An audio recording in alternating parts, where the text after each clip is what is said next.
Well, I'm talking to you today from England. Hello to all my British compatriots.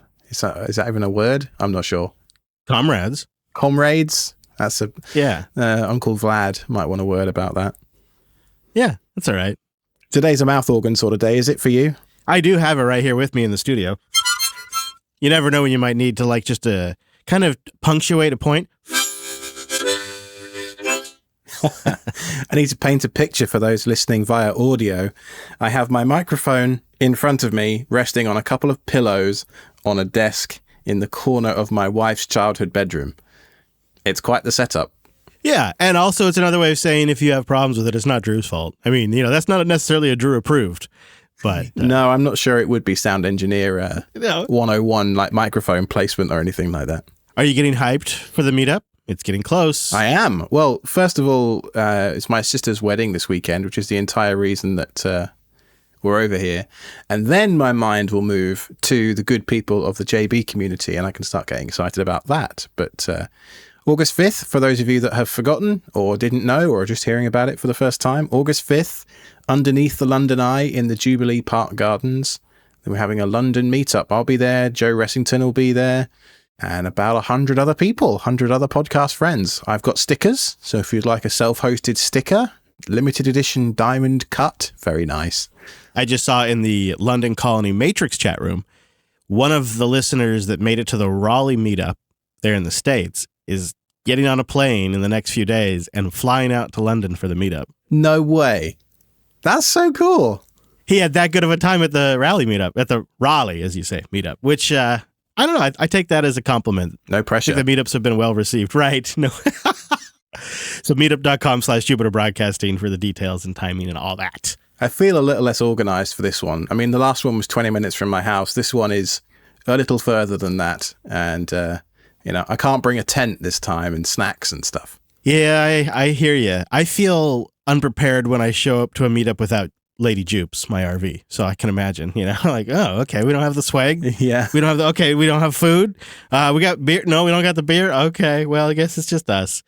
But you are off where I presume is also your future new offsite backup, or are you building something at the house you're staying at now? Tell us a little bit about that aspect of the trip. Yeah, it's been so exciting. It's been a magical mystery tour of England for me this last couple of weeks. Has it now? We stayed at my sister's, my mum's, my dad's, and now we're staying at the mother-in-law's.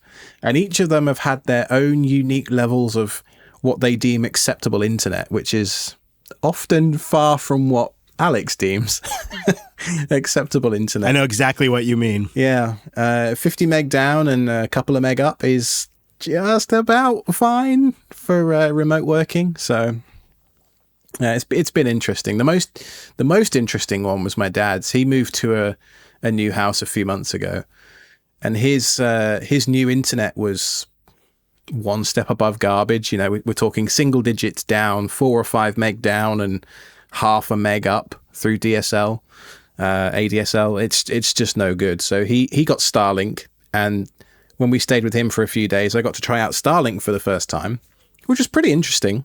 That's it? Interesting?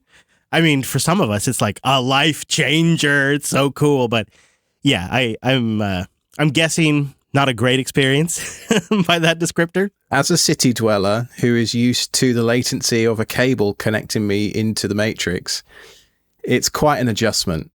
You can definitely tell when a certain satellite is direct overhead versus when it's off center. And so I actually took a time lapse of Dishy in the garden just to see if I could see it moving around.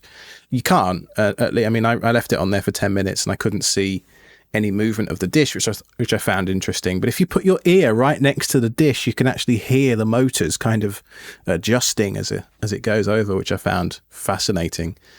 But yet, in my very short review of Starlink, even though it was only for 3 or 4 days, is that in a pinch, it'll do. But I would never buy a house that relies on Starlink as the primary internet connection. And I think for me, it's been an incredibly useful exercise actually to try Starlink out in the real world. Yeah, you're probably seeing ping times on average in the mid 40s. Hopefully, that's usually pretty good for Starlink. The speeds were fine, actually. We were getting 100 meg down and anywhere from 20 to 60 up, which is honestly, it's perfectly fine for big bursts of traffic. We could stream videos just fine and things like that. But video calls, which are real time in nature, were not as reliable as I would like for a full-time solution. And given that I work 100% remotely, it's very important to me. So that's really the main thing. It's just the fact that it wasn't consistent, and that sometimes the pings were 10 to 30 milliseconds, and sometimes they were up near 100, you know. So it really depended on what mood it was in, it felt like. Yeah, on average, just collecting data for the weeks that I have, right around mid 40s seems to be like my average ping time when you consider the high end and the low time you'll see. And I completely agree with your assessment. It's great for folks that want to watch Netflix, and it's fine for a lot of activities online, really. It's real-time communications where it's still a little tricky, and also game streaming. I have actually done some game streaming, but as I'm playing from time to time, that latency changes. So, of course, then the performance in the game changes. Now, the one thing that is nice is because, like you said, Alex, it is tied to the orbit of the satellite.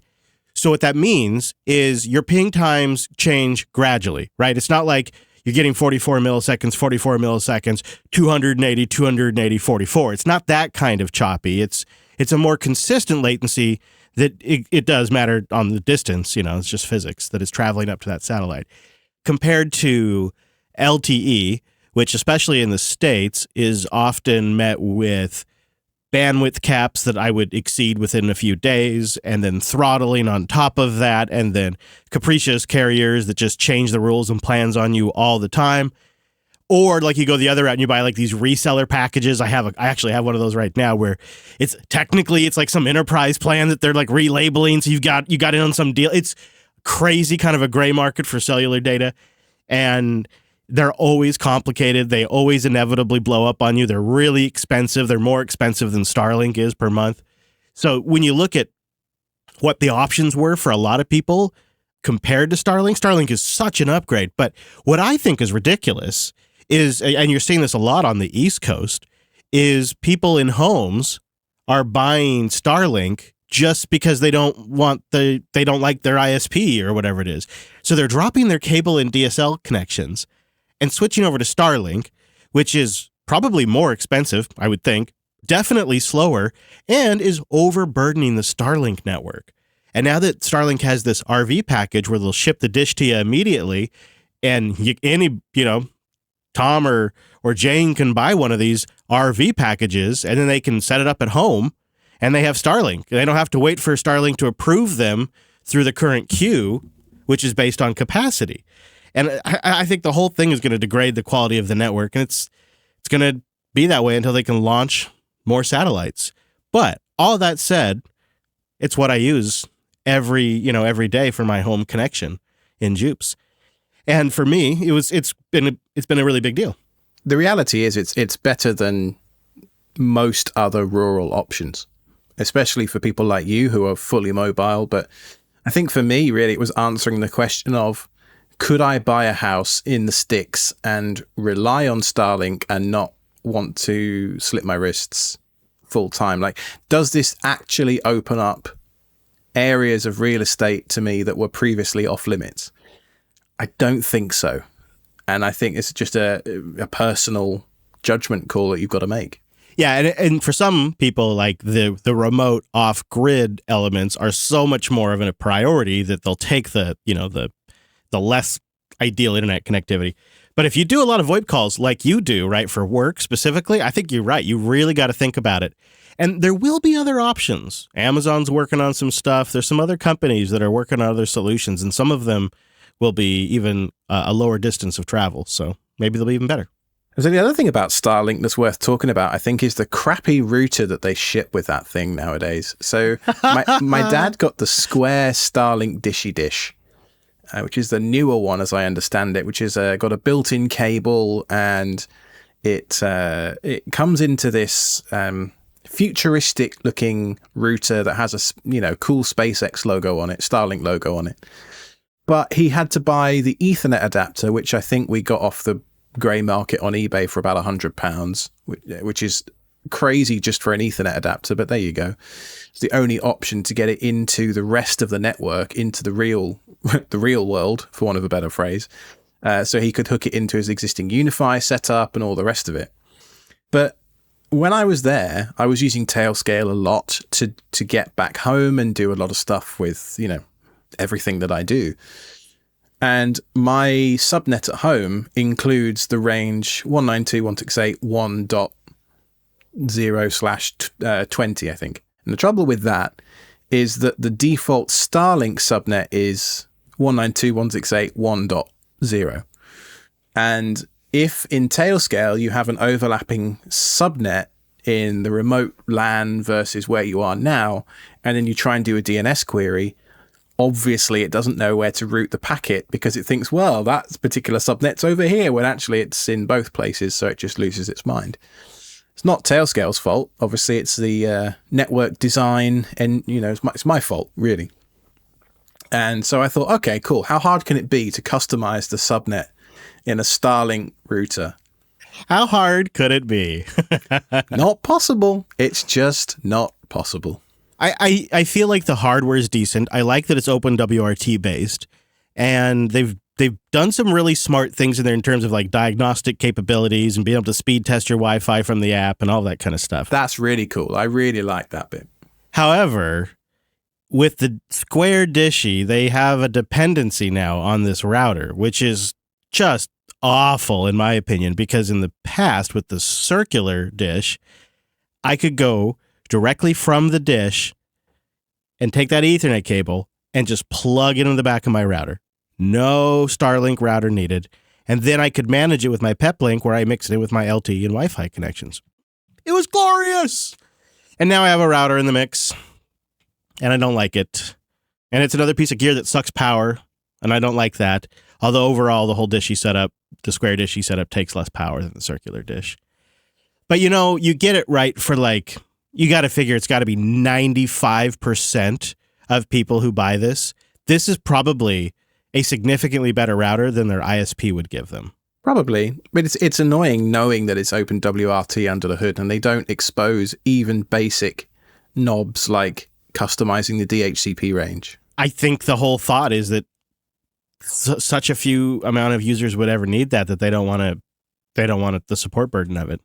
It's got to be it. But I've just kind of worked it out as much as I can. But I agree with you. It could be a lot better. So moving on to the next stage of my trip, we're now at the mother-in-law's in Norfolk. I brought my old UK server with me, and it's now living at its new home. Best part is that she now has fiber. It's 500 down and 70 up, which is plenty for my needs remotely. There you go. That's better. Now we're talking. With good ping times and everything else. The downside is she lives in a well over 100-year-old cottage with, several foot thick stone walls. Wi-Fi is a challenge. I have 2 or 3 Unify repeaters that I have installed here over the last few years.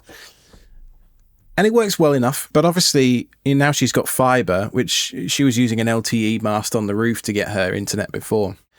I had to think about running Ethernet through the house to, cope with the new speeds and, my servers here. I want that hardwired. I don't want that on Wi-Fi, etc., etc. So I spent most of yesterday morning up a ladder running Ethernet through the walls and drilling holes and pulling Ethernet cable around the outside and over the top of the roof. And it was fun. It's not something I want to do every day, but as a one-off, it was good fun.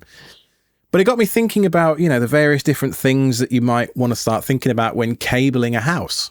Cat 6A versus Cat 6, pass-through Ethernet connectors. What type of crimping thing do you need? This was the first time I pre-ordered some pass-through Ethernet connectors, jacks, RJ45 plugs. And essentially these things I think are going to change my Ethernet termination game. They are the way to go. Okay. You line up all your cables in the right order. So you've got your orange and then your blue and your green, whatever the spec you've chosen is. And then you line them all up and you shove them through the plug so that the strands actually poke out of the far side of the plug. And then you use a crimping tool that actually snips off those cables at the perfect length. Beforehand, what I'd done is most Ethernet plugs I'd used before, you'd have to look really closely and sort of hope and check that all of the cables had got into the terminals and hope that all 8 of your connections were in the right order and hadn't jumped a slot when you're shoving it in. Right. But with the pass-through cables, you can actually look at the cables that have come out the other side and go, right, there's 4 solid colors there and there are 4 stripy colors there. They look about in the right order. Clip, done, test. I only did 4 plugs yesterday, but I think that's the first time I've done 4 plugs and got 4 plugs working. First time. Right.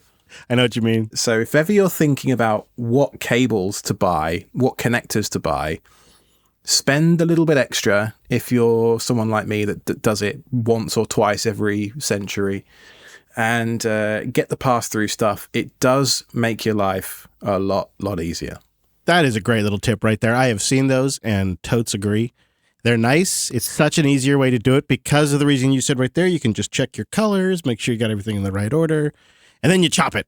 Now, the next thing that was on my plate was trying to figure out the firewall situation. So her fiber connection is a PPPoE fiber to the home connection. So I built an OpenSense router. I ordered some parts off eBay. I brought an old CPU with me from the States, an i3 3200 or 3220, I think. All right. 8 gigs of DDR3L RAM. I ordered a lot of the only thing I brought with me was the CPU. Everything else I ordered from eBay basically at the airport whilst I was thinking about what I had to do whilst I was here. Not last minute at all. Okay. And so it was 10 days before I needed it. And luckily everything arrived. I even remembered to order thermal paste. Somehow my brain remembered that thermal paste was the thing I was going to need. Wow, you really channeled that PC build energy. Nice. Yeah. And so I built this router, sat on my lap, and assembled the Intel DQ77KB motherboard. That rolls off the tongue. This is a really nice mini ITX motherboard. It's got 2 gigabit NICs in it. One of them is colored red, so I use that one as my WAN port, and the other one is just black. They're both Intel NICs. So OpenSense picks them up right away. Install of OpenSense took about 4 minutes. Really super simple. You burn the image onto a USB stick. I think I used Rufus on my mother-in-law's desktop running Windows. 4 minutes to install the OpenSense operating system. Then it automatically detects the WAN and LAN links based on the IP addresses it's getting or not getting in some cases. And that's it. It could not be simpler to install an OpenSense system. But I've got to say that moment when you post a system that you've built from assembled parts of random eBay sellers for the first time. Yeah. When you know you've only got 2 or 3 days, so you don't have time to wait for more parts to come in. It's a squeaky bum moment. I'm going to tell you that. Those eBay purchases are a roll of the dice a little bit. Although honestly, so is buying stuff new. I have probably more often than not received things brand new that haven't been functional than I have from eBay. I'm impressed, A, that you had the forethought to get the thermal paste, and B, that you're doing all of this ordering in the chaos of an airport, which means you're like looking at the eBay listings, you're like reviewing the eBay listing, maybe you're checking the reviews of the seller too. You're making all these decisions while wife and kid are with you in an airport, and it all managed to work out. That, I'm going to say that's a little bit of luck and a little bit of ninja, both. I'm going with 95% luck on that one, that it all just worked. Yeah. Right. I put a 60 gig mSATA SSD in there, 8 gigs of RAM, as I said.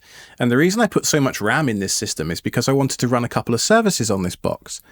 Now, I've mentioned this before, but you can install packages on OpenSense from a guy's repo called, I think it's MeMugMail. I really don't know if I'm saying that right, but there'll be a link in the show notes.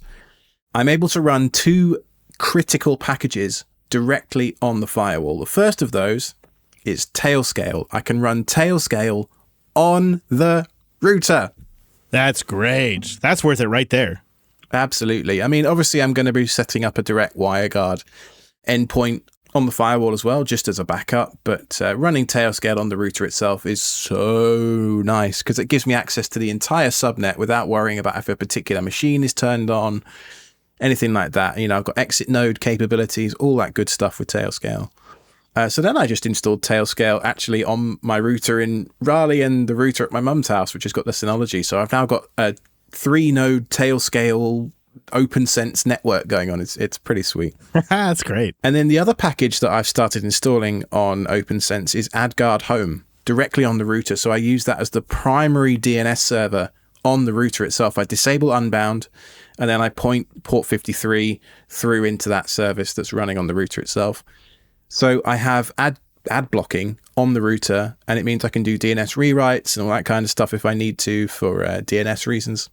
It's just so nice. How do you communicate any of this to the family members? Do you say, you're going to have ad blocking now on your network, you're welcome? Or do you kind of not say anything and just see if they report an issue? What's your approach? It's easier to ask for forgiveness, isn't it? Yeah.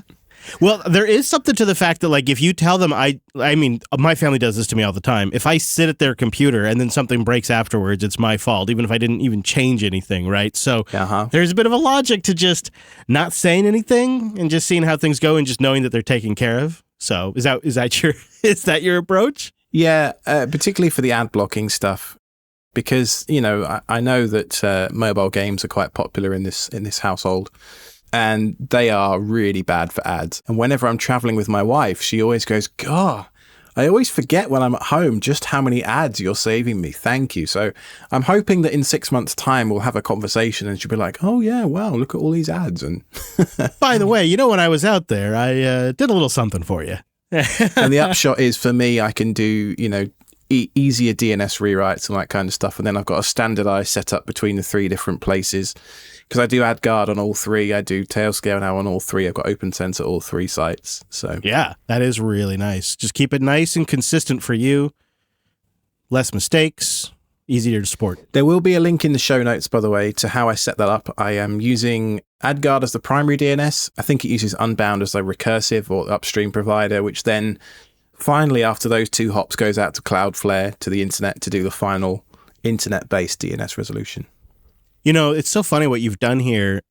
There is a place in the business world where this could be sold as a product for businesses and doctors' offices and whatnot. You come in, you set up, an open audible firewall, and then if they have multiple branches, something that they're always trying to solve is how to link those branches together. So then you offer Tailscale as a solution to link those branches together. AdGuard does the DNS for them and the ad blocking to help make their system safer. Like this.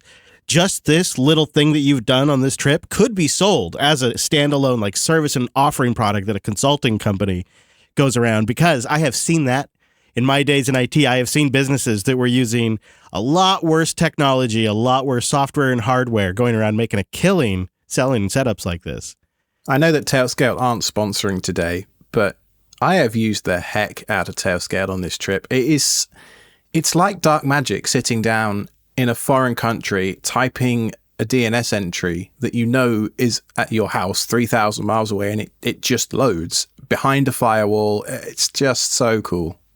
We still have the URL, or, you could use coders, tailscale.com/coder or tailscale.com/SSH. But yeah, they are not a sponsor on this show, but we love it. Still use it. So there you go. And you're right. If I was traveling over to families, that's what I'd be setting up. You're really making me consider OpenSense and AdGuard. I have to be honest with you, for the network here at the studio, I've been, mostly for the content reasons and because it sounds fun, I've been really considering just doing like a NICST-based Raspberry Pi compute module 4 on a carrier board that has dual gigabit Ethernet, and then NICS is the OS, and then just a really simple, really basic command line firewall setup, and just do everything through an SSH connection and just see how slim and minimal of a firewall I can make. But Alex, you make OpenSense seem so attractive, especially with those add-ons. That really does get me. Tailscale and AdGuard sound really nice. So I don't know. It's been great for me. I know I have a bit of a bugbear about people saying, "Oh, it's been rock solid." What does that phrase even mean? Like, you know what I mean? But it's been rock solid for me. You know. There it is. Yeah, I know it's been really solid. I do know what you mean. I appreciate the stability that you're trying to imply with that. So Alex likes it so much, he's installing it for mom and dad. So now the only question is, are you going to leave them with any kind of docs or user logins or anything? What do you do there? I've got a Bookstack instance set up for them, but I wondered what other people are using for family members and friends and things when you need to communicate basic information like what the Wi-Fi password you've set up is, or what, IP. Do family members need to know what IP address you have the access point set to? Probably not. But, basic stuff about the network that you've done. That if you got hit by a bus tomorrow, they might need to know the answer to, basic stuff like that. I've actually taken just a simple GitHub flavored markdown file that I then print out and leave in a drawer. It's not secure or anything like that, but I feel like it speaks the language of, slightly less technical people, which isn't to say a bad thing. It's just, how it is. Yeah, I don't think you want to leave them something that they have no control over. I mean, God forbid something happens to you. You don't want them to have to tear everything out. You want somebody to come in and go, oh, I see what Alex did here. Yeah, okay. Oh, I see what the problem. Yeah, we can take care of this. Right. So I think that's a good goal. I would also be really interested to know what people are using for that, because I feel like I've probably got a few family members I should document things for, not to mention the wife. So let us know. Linode.com/SSH. Go there to get $100 in 60-day credit on a new account, and it's just a great way to support the show. Linode is the Geeks Cloud. It's the DIY Geeks Cloud. With 11 data centers worldwide, they got something close to you, a client, a family member, whatever you're trying to do. They've been hard at work for nearly 19 years, creating the best experience for running things in the cloud. If you want to build it yourself from the ground up, their support is there for you. They'll understand what you're talking about. That's huge in our space. But if you're still new and you're just trying to get experience, they've also got a lot of really nice one-click stacks. You hit the button, Linode deploys it for you. And of course, the performance is always incredible. That's one of the things I love about it. Their reliability is unmatched. They have built out and owned their own network. I mean, really nobody does it like Linode, because you'd have to have been around for nearly 19 years. I wouldn't host all of JB's stuff on there unless I felt nobody did it better. Seriously. And I think you're going to really enjoy it when you get that $100 and you kick the tires. So go to linode.com/SSH. Check them out. They've been rolling out new NVMe storage. They got database as a service. If you are done with running a Postgres or a MongoDB or a MySQL database and you just want to have somebody else that's an expert run it and manage it and back it up and take care of it and love on it for you, they'll do that. They got a great dashboard. Their object storage is super cool. Use that as your own backup strategy, guys. Go check out the object storage and connect it to a backup tool. You're really going to be cooking with gas then. That's a really great way to get some good, solid offsite backups. It's a great way to use that $100 too. So go to linode.com/SSH for the best customer support, super fast rigs, great networking, and a Linux culture that runs deep. Well, there's a lot of reasons to choose Linode. So go put it over the top. Get that $100 and support the show. Linode.com/SSH. My daughter helped me this morning clean out the server. It hasn't been powered on for about 4 months. And before that, I don't think it's had a proper cleaning in, certainly since I was here last September. But some of the fans looked a little bit more crusty than that. So we're outside on the patio with a little paintbrush, dusting out the fans. And she was helping, like kids do. Which got me thinking about different, the hard drives that are in there and things like that. And I just want to underscore the importance of directed airflow to the audience right now.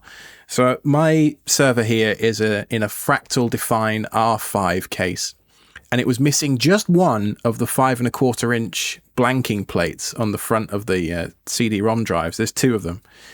So it was missing one of those, and it's got 2, I think they're 120s, they might be 140mm fans directly underneath to pull air in at the front of the case. Last night, the hard drives were running at about 50 Celsius, and this is in an ambient temperature of about 24 Celsius. So they were running pretty warm. And so I thought this morning, I'll just make a little blanking plate out of some duct tape and some cardboard and stick it over that little hole at the front. Just doing that lowered the drive temps by 11 Celsius. I couldn't believe it. That's way more than I would expect. Jeez, man. I come to think of it, I've got a bad airflow situation right now with my hard drives. I have the case cracked at the moment. That's probably not good. Yeah, just a little thing. And I didn't expect it to make such a difference either. But I think it just goes to show that with hard drives, you've got to have the airflow directed in just the right way so that it's actually going across them and not doing any kind of weird turbulence stuff. Anyway, speaking of hard drives, did you see this Backblaze latest hard drive blog post that came out? Indeed. I love this post. They've been doing this like forever now, since 2013. They select 10 drive models, and then they, of course, have a ton of data like smart metrics and whatnot, and they look at different models and different size ranges, 4 terabytes, 8 terabytes, 12 terabytes, and now 14 terabytes to see what kind of reliability data that they can find. And I always kind of find this a little stress-inducing, I have to be honest with you.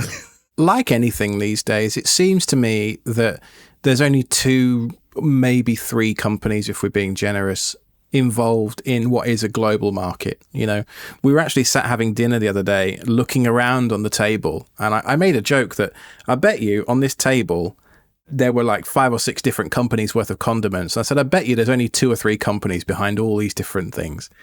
Turned out it was 2. It was Nestle and some other company I'd never heard of. But Nestle have so many subsidiaries that you can't even fathom. They are just so unbelievably huge. And the same factors are at play in the hard drive market. So you've got Seagate and Western Digital. And over the years, those 2 companies have swallowed up everybody else, including Hitachi Global Storage Tech, HGST, Toshiba, Samsung used to have a hard drive division. There were loads of others. And so quite often on the internet, people will get into slinging wars about PlayStation versus Xbox, or Apple Mac versus PC, or Linux versus Windows. And the hard drives are absolutely no different. Some people swear by Seagate, some people swear by Western Digital. And I think what this blog post just goes to show is that the entire internet's full of Yeah, and like they even dig into how even some drives that are labeled a Western Digital on the outside are actually an HGST on the inside, and there's just so much shenanigans going on in the hard drive market. I did not really fully appreciate how bad it has gotten until I read through all of this.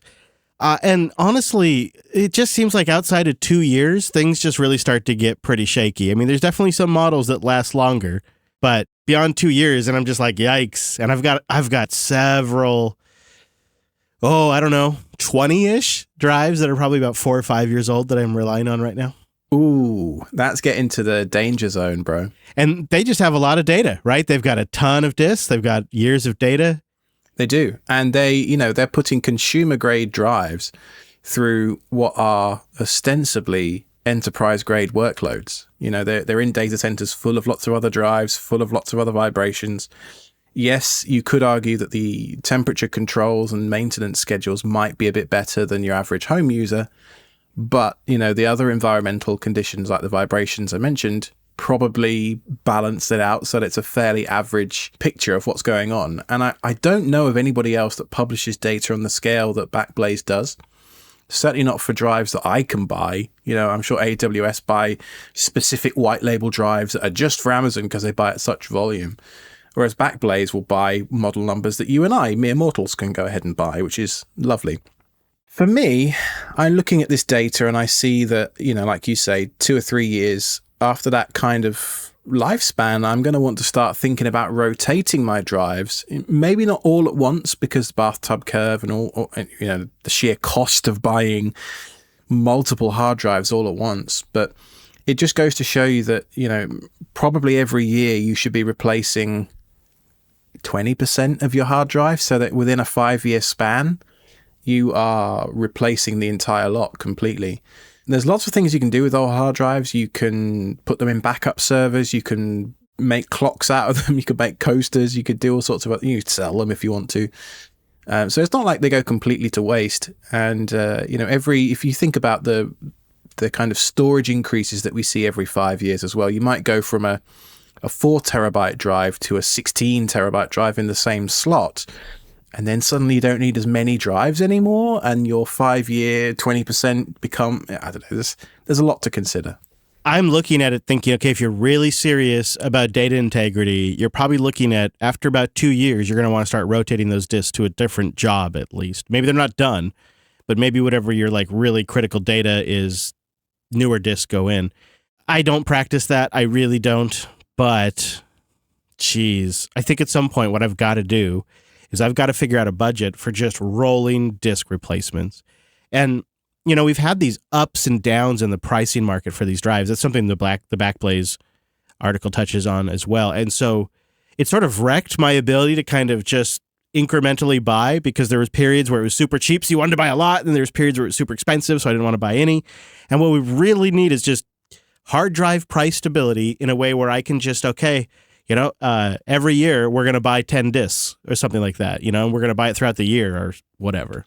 Well, you talk about dollar averaging with Bitcoin in other aspects of your life. You should do dollar averaging with hard drives. Yeah, disc averaging. Yeah, like once a month. And the way I look at it is every Black Friday, I spend anywhere between 200 and 250 is my kind of sweet spot, in air quotes, per drive.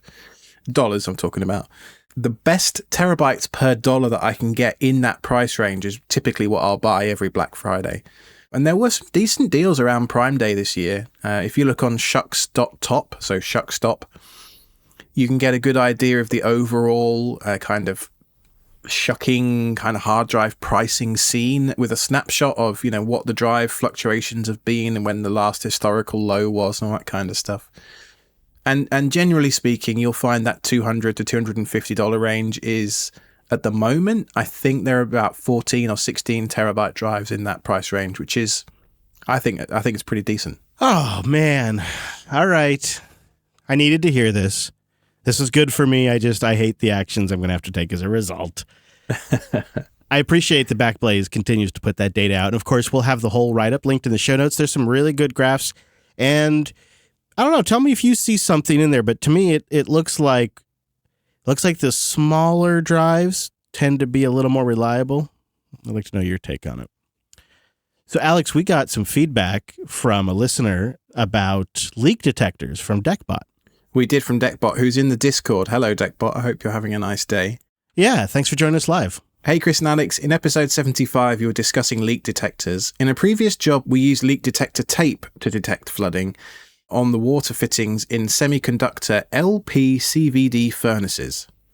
I have no idea what that means, but... Liquid propane, I'm guessing, but I don't know after that. Commercial, maybe?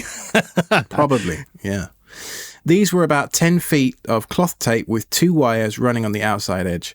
Any liquid or heavy feet on the tape would cause the electrical circuit between the 2 wires to short and trigger the water leak error in the PLC. And this would also power down the equipment. These tapes were a few meters long, and we'd also make the tape snake across the floor in 3-inch strips. I like these much more than typical flood sensors, since you can draw a box around a leak-prone device like a water heater or sink, rather than waiting for the compartment holding the faulty devices to fill up enough to trigger a flood sensor. While in my professional life they were a bane, as any drop of water or isopropyl alcohol misplaced on the tape powered off the furnace, I wish I had the few extra bucks to add a few of these to my home assistant to watch for failed sump pumps and rusted out water heaters. There'll be a link in the show notes to Deckbot's recommendation of these water leak detectors, but you went a different route this week, Chris, no? I did. I mean, this does look really great because the whole rope, right, is essentially a sensor, and that does seem pretty clever, but I actually decided to go with a recommendation that we got into the show. I got a Shelly flood sensor here. And these Shelly flood sensors are Wi-Fi sensors that have little contacts on the bottom of them that detect water. And they also have a temperature sensor in them. And they're reasonably priced, somewhere around 30 US bucks, no hub required. When it arrives, it produces its own Wi-Fi network. You join that Wi-Fi network, and then you go to the web address, like it's a 192.168.0.1 kind of a thing. And you configure it to join your actual Wi-Fi network.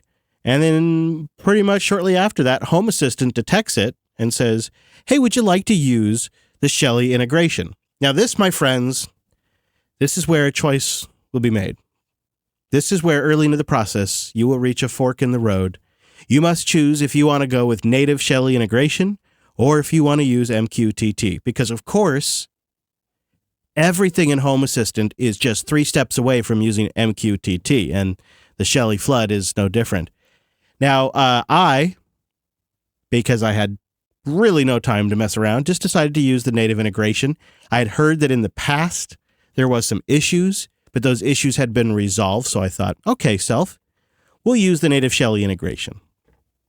So I went ahead and did that. And now as we're looking right here at it during the show, I have what everybody has. And that is that now the Shelly temperature sensor is completely offline.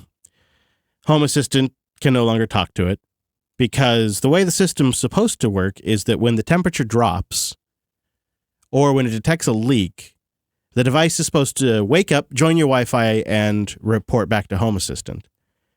And you can kind of configure that threshold of, is it 1%? Is it 1 degree in temperature? Is it 0.5 degrees? Is it 2 degrees in temperature? What's the threshold to wake up the device and then report back? However, that doesn't seem to be working for me. Clearly, I should have gone the MQTT route, which the rest of the internet would tell you as well. I'm not particularly interested in doing that for reasons, but I may eventually.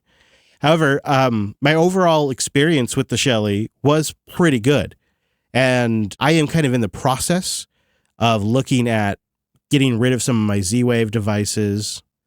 I am considering when I get back from my September West Coast tour, thinking about doing a nuke and pave and redoing my Home Assistant setup. You have been threatening that for a number of months now. I'm so annoyed, dude. I'm so annoyed. I really just don't want to. I have, 60 Z-Wave devices or something stupid like that, and I just don't want to go through and reset them up. So I'm going to eliminate some of them, and I'm also going to eliminate some of my HomeKit devices. And I think I'm going to look at different Shelly devices that are Wi-Fi capable to see what I can replace with.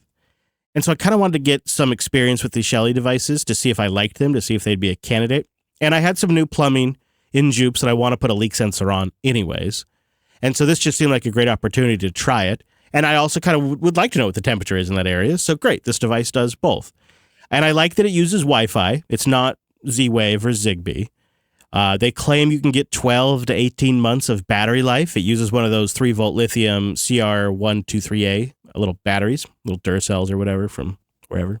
And the fact that Home Assistant just detects it within seconds and offers up an integration, in theory, if that integration worked the way I wanted, is a really nice experience. And there is a ton of documentation to actually make this thing work the way I want. But you know what I thought, Alex, is when I was using this?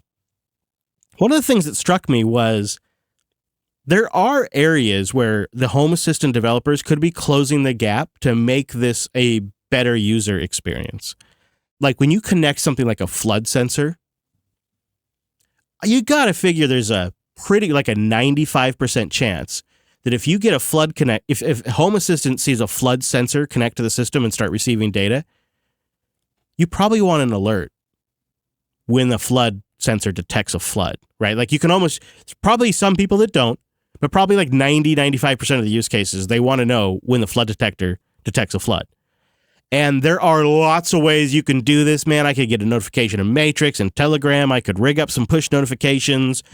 I mean, there's a lot of ways, a lot of really great ways you can solve push notifications in Home Assistant. But A, nothing tells you need to do it. B, nothing helps you do it. And C, nothing's like I push a button and now I'm getting push notifications from this integration. And to me, this just seems like a no-brainer Nebu Casa integration. Like if you're paying for the monthly Nebu Casa Home Assistant service, it seems like a no-brainer that they could be routing push services through that to the app that I already also have connected to the Nebu Casa cloud service. And the Nebu Casa servers offer push notification capabilities for developers. So like the infrastructure is there, like everything's there. I just need a button that says get push notifications about this. And oh, by the way, if you're a Home Assistant member, you get those push notifications automatically. Like that just seems like a no-brainer value add that they could do. And you would need something in particular that would work with iOS's time-sensitive notifications and whatever the equivalent is on Android, because you need something that'll break through like Do Not Disturb. Because for a flood sensor, like I'm in a recording focus mode right now. Nothing but my wife and maybe a kid can get through this. But a leak sensor, I'd also like to get through. So you need something that could actually support time-sensitive notifications on iOS. And I've conveniently linked the documentation for that from Apple's developer portal in the show notes. I'd like to see things like that as part of the Works with Home Assistant program that we covered last week on the show.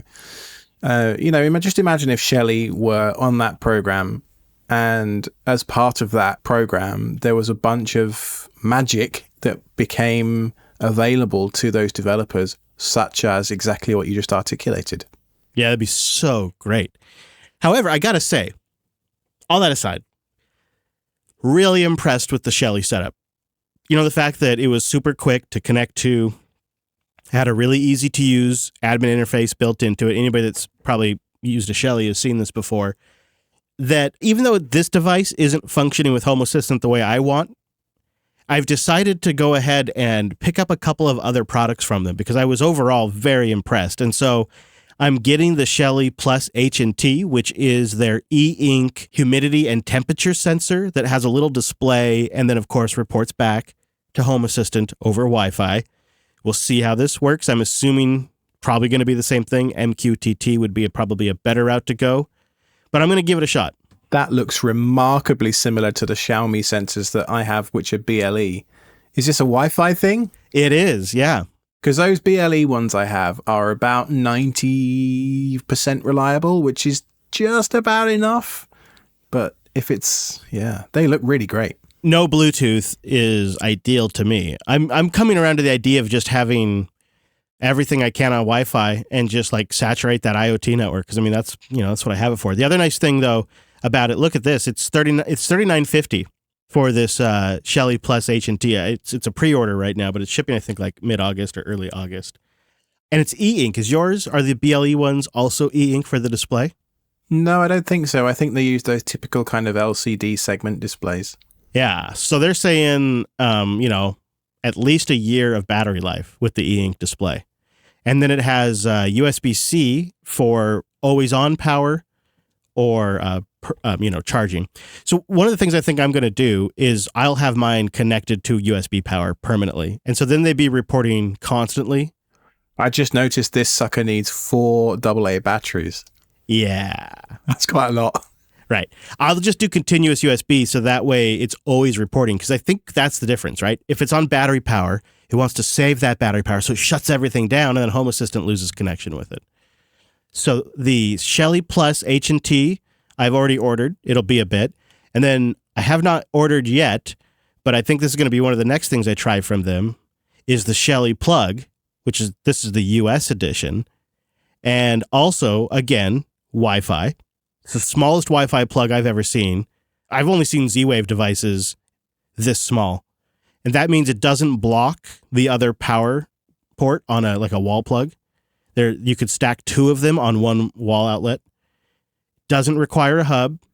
That looks to me like they're reusing the housing of the Tekin SP20 and actually the cloudfree.shop smart plug. I thought so too. I thought it looked very similar.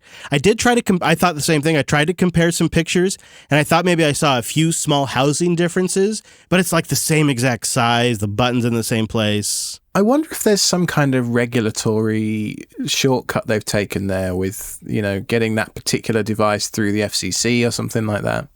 Just an interesting observation. Not all these smart plugs let you pull like a lot of power through. This thing can go up to like 2,500 watts. It can have going through it, which is great if you want to have like a space heater or a really powerful other device on there. And it does power metering, so it'll do live power collection stats. I'm hoping that that'll just feed right into Home Assistant, but we shall see when I do finally get around to ordering these. So those are what I'm looking at right now, is these Shellys. And I'm hoping that this will be kind of the components I can put together combined with keeping like the best of my Z-Wave devices. Like I love my AOTech multi-sensors. I'm hoping that I'll keep some of my Z-Wave devices. I'll eliminate some of the ones that are kind of a pain in my butt. I'll eliminate some of the HomeKit devices and I'll replace them with some Shelly and maybe something else. I'm actually would really like to know people's recommendation and what they've done here. I'd be interested to see what you think of replacing the firmware on a couple of the Shelly devices. It's a pretty common thing to do. Some people put Tasmotor on them. I've done that in the past and it's worked out just fine. Other people swear by putting ESP Home on them instead, which opens up a similar level of configuration to what you can do with the default Shelly firmware. So a couple of options for you to try, and I'd be curious to get your feedback on that. And is there any reason not to just keep the Shelly firmware? It's a great question. I mean, it's the Do you fully own it unless you have a fully open firmware on there? Question. Because you can, perhaps. Yeah, that's, honestly, for us, that might just be enough of a reason. Did you see Home Assistant did announce today as we're recording, they do have their first Works with Home Assistant partner announced? Yeah, it's great, isn't it? I do wish they'd announced the program and the partner at the same time. That would have been a much better announcement, if you ask me, but I'm extremely pleased to see that they've got Leviton on there, which is a huge brand. You'll see those guys in Home Depot and lots of other big DIY stores around the earth. So great job to the Home Assistant team there. Yeah, that's a good get. Makes me kind of want to go check out some of their gear and their Z-Wave devices. Oh, here we go again. Visit humio.com/HCE. That's HUMIO.com/HCE to ingest and view all of your logs in one place. Humio is a centralized log management and observability platform. Here we go. This is great, you guys. The company was founded by developers in Denmark in 2016 as an alternative to legacy logging solutions that were just crazy expensive. I had to deal with some of those in the old days. But I think the real beauty of Humio is that it can take logs from any source and then make them usable. You don't need to constantly massage and tweak the format. It doesn't need a schema. You just pump all your logs in there and they're ready when you need them, and the dashboard is great. The platform's pretty crazy, actually. Humio's index-free architecture means that you can ingest over a petabyte of data per day and then search that with sub-second latency.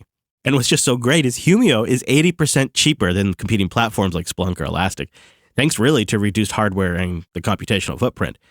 I think the best way to get going with Humio is probably their Community Edition. The Humio Community Edition is the largest no-cost data ingestion offering on the market today, allowing you to ingest up to 16 gigabytes per day with 7 days of retention. And it's not a trial period. You just got that for the long haul. This is perfect for us self-hosters who just want to get your logs in somewhere and get a single view of everything going on in your entire environment. This is it right here. Rather than having to do the separate places to look thing where you're checking all these different places and you miss something, Humio brings it all together. And then you can correlate them in one place, which makes troubleshooting easier. You can look at your download speeds, water consumption, router information. I put all of my router stats in there. I've got electricity stats in there. You can visualize it with Humio. It'll help you monitor your power consumption. We have a listener in Australia who does just that. They go off-grid. They got solar. They're bringing all of that into Home Assistant and Node-RED, so they're getting real-time information on what's using power. They're troubleshooting technical problems. Their neighbors think it's the greatest thing ever. You got to go check out Humio and see what you can do for your environment. Get all of your logs into one place. I mean, when it's your hobby, you want it easy and quick, right? You don't want it to be the job. So go get started with Humio Community Edition for free right now at humio.com/HCE. That's humio.com/HCE.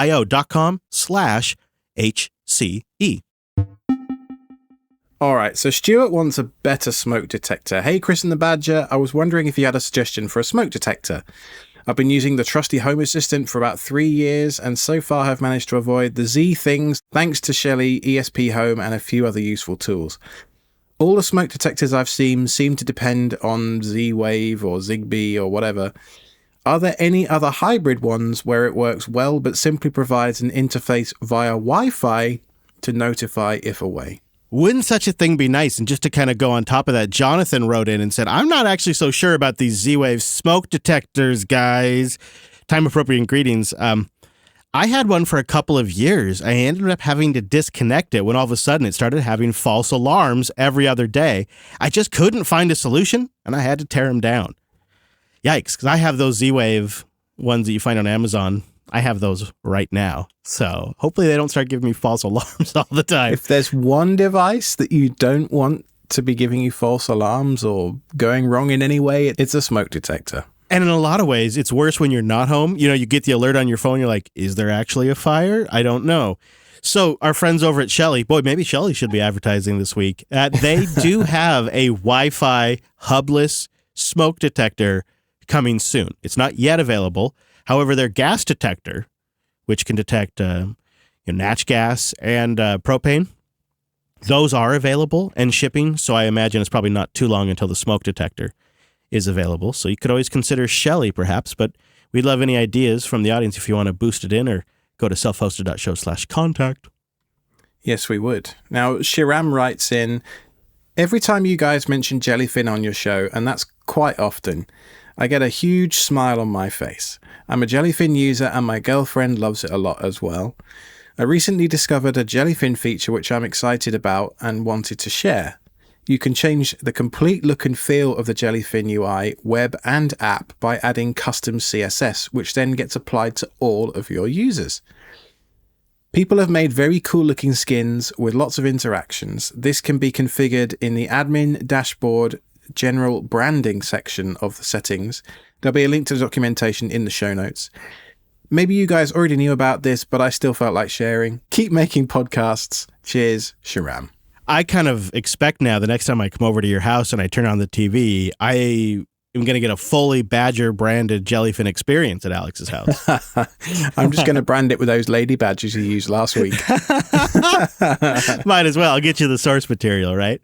Yeah, that's a neat idea. I could definitely see it too, like in an office space. I've been in a dentist office where they had some videos that were looping on a TV. It could be great for that. That's just it. Or a school or something, some kind of educational environment, or even for your kids or something where you wanted to make it absolutely clear that it was a kid-friendly platform or something. I don't know. Yeah. I'm still a Plex guy. I wish that Jellyfin was just a little bit better. It's getting it's getting close. It's getting really, really close, and I'm excited for the future. But as of today, I'm still a Plex guy. My Plex server is off at the moment because it's too dang hot. So I just decided to just turn things off, you know? We got some boosts this week, and I want to take a moment and let you know that we have some links in the show notes, because one of the things that we don't really mention, but it is intensely awesome in my opinion, is that the boosts are all self-hosted, open source, and it's all a peer-to-peer network. It's a messaging network that's peer-to-peer, and then it arrives on my server that runs here locally at the studio up in my office. It's a completely distributed peer-to-peer free software messaging system for you to send your feedback with a little bit of value attached into the show.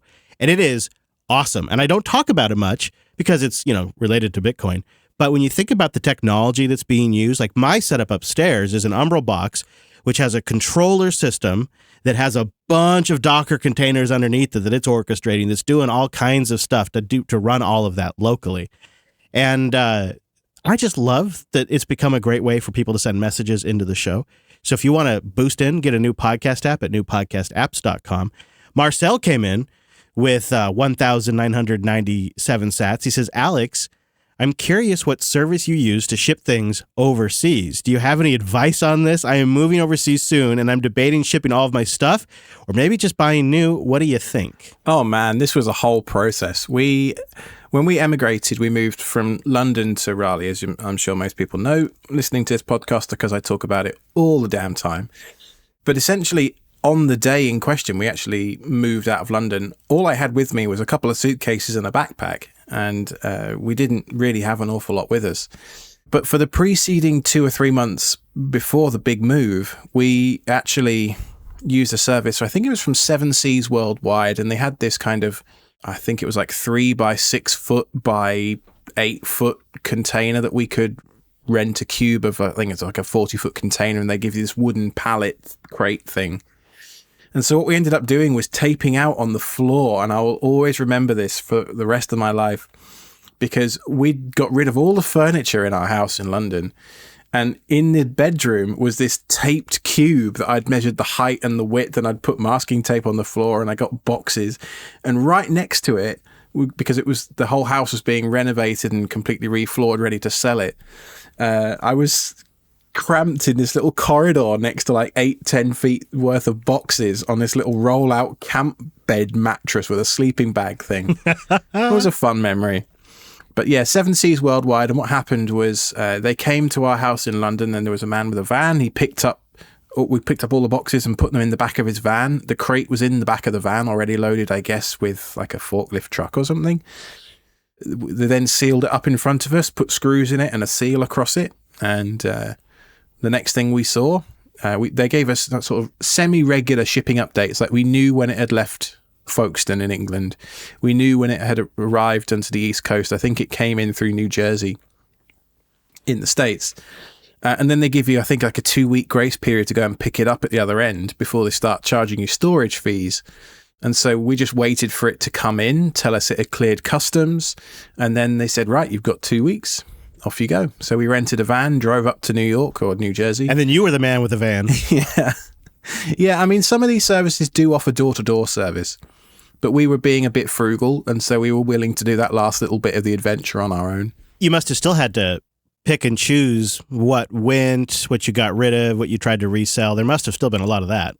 It's not a very big amount of space, let me tell you. I brought with me no soft furnishings, nothing, no couches, no beds, there was a couple of duvets in there maybe, but honestly, I think we gave most of that stuff to family and friends. Tables, chairs, everything I was ruthless, absolutely ruthless. Our bikes made it in there, and there was a couple of bits of tech in, like big floor standing speakers and that kind of stuff. But yeah, for the most part, we just thought we're moving to America. The voltages are going to be different for a lot of the equipment. It's a chance for us, just turned 30 to kind of push the reset button on a lot of the hand-me-down stuff that we'd had over the years.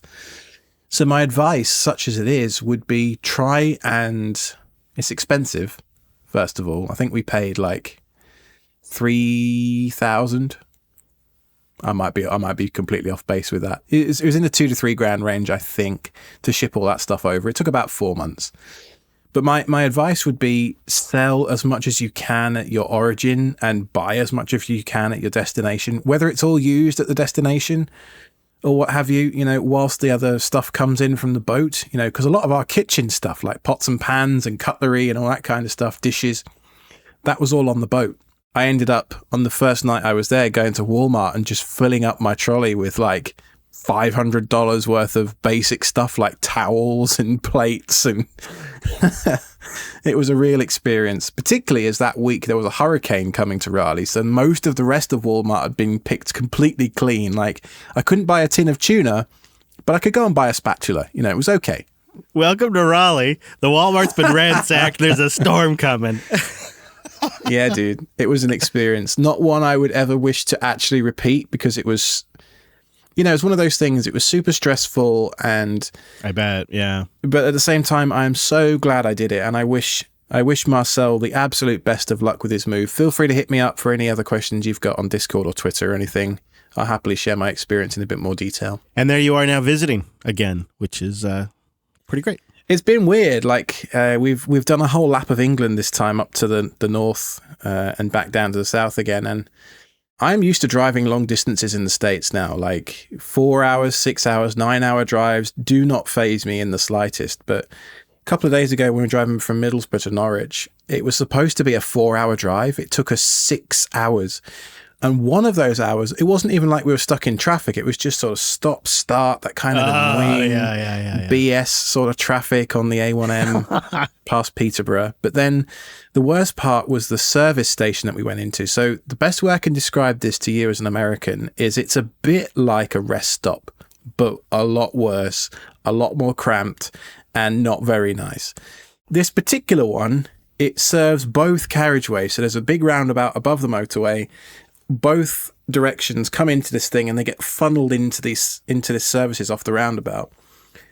First warning sign should have been that there was a queue to get into the damn place. Finally, after like 15 minutes, we make it inside. We have a wee. We go and get a coffee, whatever. It took us 45 minutes to get out of the car park. I was absolutely raging. I was fuming. I was trying my best not to be angry in front of the baby, because she doesn't like that. Yeah. But it's really hard not to get angry when you think, I've got to be somewhere because I'm remote working in an hour. Yeah, it'd be hard to be at my best. I'm just sat here in traffic.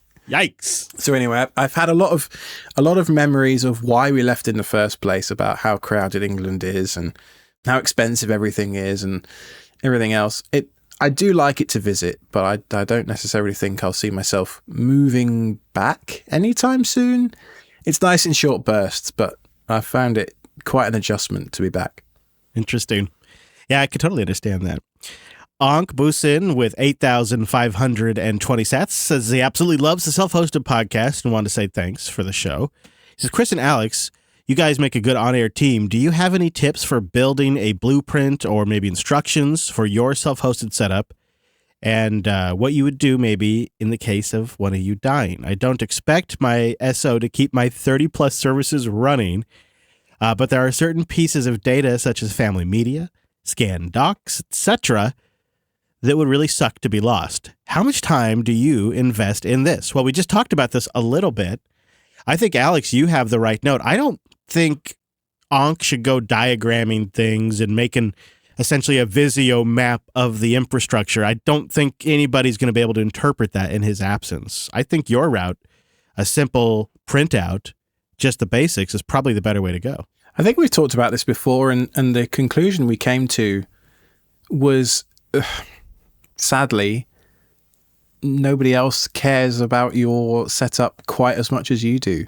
I know it's a hard pill to swallow, but I mean, if I think about deaths in my life where we've lost a family member or something, you know, there's been a meticulously crafted stamp collection involved, for example.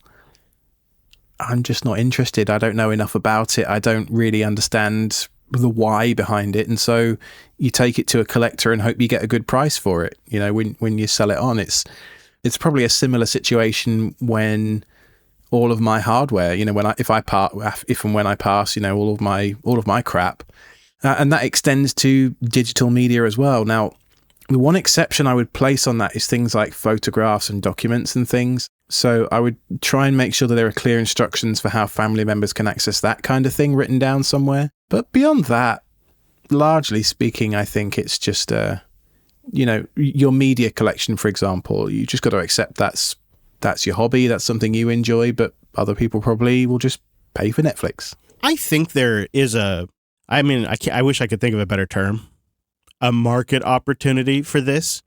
Honestly, when it comes to photos and certain documents, I would like it to just be super straightforward for my spouse to get access to that stuff. Or, you know, you think about like if you've got Bitcoin stored and you pass away and maybe there's thousands of dollars worth of value in there, like how do you pass that on to them? Or photos, which some people would consider to be absolutely priceless. So I'm surprised that this hasn't been properly addressed in some, like, you know, like Synology doesn't have an add-on for this, right? There's not like a QNAP app to do this. Home Assistant hasn't solved it yet either, but it does seem like somebody should. The thing is with photos in particular, though, is in the old days, photos were quite limited. I mean, maybe, you know, a roll of film had 24, 36 shots on it. Right. You had a few photo albums. And it was a real process. Whereas now, you know, I take a dozen or more photos every single day. Yeah. Like, for someone else to go through that in any kind of detail, it's not going to mean an awful lot to them. Sure, I wish there was a curated album of life moments or life events or what have you that they could access, but they're not going to want to see every single time my daughter ate a strawberry or, you know. You know, this is a feature in PhotoPrism, right? Like, import a deceased member's photo library. Not to be morbid about this, but just think about it. Like, what if PhotoPrism let you do that, and then you could train it what type of photos that you're the most interested in, give it like a, you know, go through like 50 of them, flag the ones you think is best, have it build a model of some kind, and then it just auto-generates like a best of from their photo album for you. And that's, honestly, even that is probably more effort than most people would be willing to go through, but having something like that would be nice. Something that just tries to pull out some of the best, gets rid of the thousands of, like, you know, pictures of your feet that you took while you're opening the app. Absolutely. Now, if you want to come to London and take lots more pictures of your feet with me in front of the London Eye, make sure you're going to the meetup page at meetup.com/Jupiter Broadcasting for all the latest details on that meetup. Are you going to post pictures on Twitter so we can see them? I will do my best, yeah. But I plan on the day in question to actually be busy meeting people. That's kind of the idea, right? Yeah, that's true. Okay, other people take pictures for Alex, would you? Because otherwise I'm not going to get any pictures. We need like a nominated driver, like a nominated photographer. All right, well, we'll wrap it up. Thank you, everybody who else boosted in. TrevDev, user 5619, and of course, Cass Peeland boosted in with 3,690 sats. go grab Boost CLI or a new podcast app, and we'll have links to Shelly Flood and the other stuff that we talked about, including the links to the information about the Lightning Network if you want to figure out how to set up your own channels, if you're going to be boosted frequently, and all that stuff. And then, last but not least, let's say big thank you to our SREs, our site reliability engineers, our members who support the show. They get an ad-free show, and they get the post-show, something only our members get access to. You can join us at selfhosted.show/SRE. Thank you. You give us the runway to say yay or nay to individual sponsors that approach us that don't fit. And that really, that makes you our number one customer. And I think that's a big deal.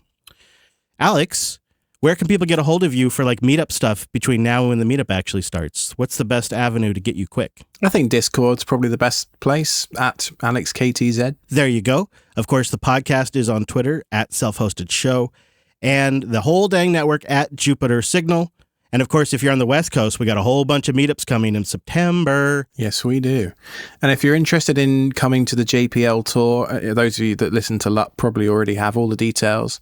There are a limited number of spots available. I think it's in the region of 15 or something like that. Where can folks go to enter the raffle that you're running to get a spot on that tour, Chris? linuxunplugged.com/JPL. It's just a quick Nextcloud form, and then we're going to pull some names. We only have about 15 slots, so we're going to pull some names, and we're going to pull a few backup names. The only thing that we ask is that please make it, like if you sign up, please make sure you can be there. Please make it, because there's only so many slots. So that's at linuxunplugged.com/JPL. And that will be on September the 29th, I believe, at about noon on the West Coast. Yes, exactly. So thanks for listening, everybody. That was selfhosted.show/76.